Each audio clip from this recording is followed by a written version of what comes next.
అతని మీద చాలా ఆరోపణలు వచ్చాయి. అతని ఇంటి యజమానులు కూడా యోసేపు మీద నింద వేసింది.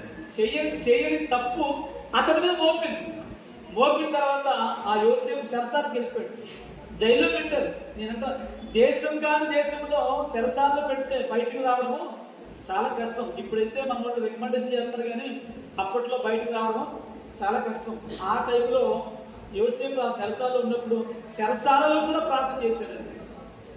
చెరసాలలో కూడా మోకాలేసి ప్రార్థన చేస్తే దేవుడు యోసేపు ప్రార్థనని యోసేపును బయటకు తీసుకుని వచ్చాడు. దేవునికి స్తోత్రం, హల్లెలూయా. నేను అంటాను, ప్రార్థన చేస్తే జరగలేనిది ఏది ఉండదు. ప్రార్థన అంటే ఏంటి చెప్పండి? ఇందాక ప్రార్థన ప్రార్థన ప్రార్థన అంటాం కదా.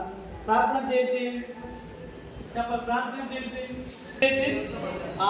దేవుడితో మాట్లాడాలి. ఇంకా ప్రార్థన అంటే ఏంటి చెప్పండి? ప్రార్థన అంటే ఏంటి తెలియాలి కదా. నా చిన్నప్పుడు మా తమ్ముడు అప్పుడు ఉండేవాడు, ఆడు మాతో పాటు చదువుకున్నాడు.